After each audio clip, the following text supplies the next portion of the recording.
Assalamualaikum warahmatullahi wabarakatuh. Perkenalkan, nama saya Arifah Male Audo dari Fakultas Tarbiyah, Prodi Pendidikan Agama Islam di Universitas PTIQ Jakarta.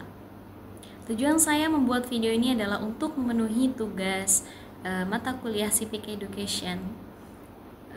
Kali ini saya ingin membahas tentang permintaan Apple untuk tax holiday selama 50 tahun di Indonesia. Apakah permintaan ini masuk akal? Mari kita simak bersama.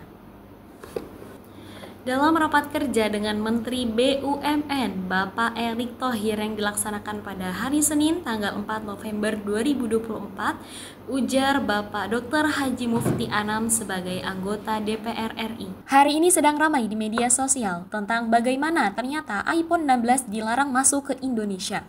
Ternyata karena iPhone meminta tax holiday selama 50 tahun.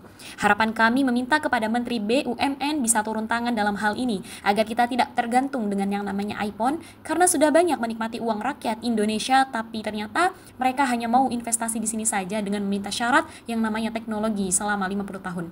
Kalau perlu semua produk iPhone diblokir semua karena ini pelecehan terhadap negara kita. Namun, berapa besar kerugian yang dialami negara jika permintaan ini diterima?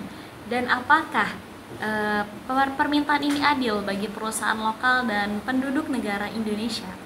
Maka dari itu pemerintahan harus mempertimbangkan dampak jangka panjang dari permintaan tax holiday Apple karena perlunya transparansi dari keterlibatan masyarakat dalam proses pengambilan keputusan itu. Karena kebutuhan untuk menemukan keseimbangan antara kepentingan ekonomi dan kepentingan sosial. Ada beberapa banyak kerugian dari permintaan tax holiday tersebut, seperti kerugian negara, karena tax holiday selama 50 tahun ini dapat mengakibatkan kerugian negara sekitar triliunan rupiah. Yang kedua, tidak sesuai dengan regulasi. Permintaan tersebut sebenarnya bertentangan dengan Peraturan Menteri Keuangan nomor 130/PMK titik 010/2019. Dan yang ketiga, ketidakadilan. Kenapa? Karena menguntungkan perusahaan asing tapi merugikan perusahaan lokal dan pendapatan negara. Dan yang terakhir yaitu dampak dari lingkungan. Investasi besar dapat berdampak negatif pada lingkungan, tapi ada sedikit dampak yang menguntungkan. Contohnya seperti meningkatkan investasi, menciptakan lapangan kerja, terus meningkatkan ekspor. Produksi Apple di Indonesia dapat meningkatkan ekspor. Dan yang terakhir, pengembangan teknologi. Investasi Apple dapat meningkatkan kemampuan teknologi di Indonesia.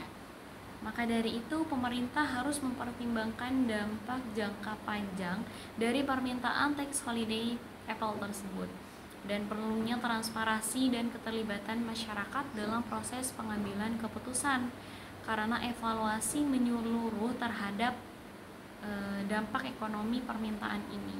Kebutuhan untuk menentukan keseimbangan antara kepentingan ekonomi dan kepentingan sosial, karena kebutuhan ini untuk memastikan keuntungan investasi ini bagi masyarakat lokal. Demikian, kurang lebihnya mohon maaf. Wassalamualaikum warahmatullahi wabarakatuh.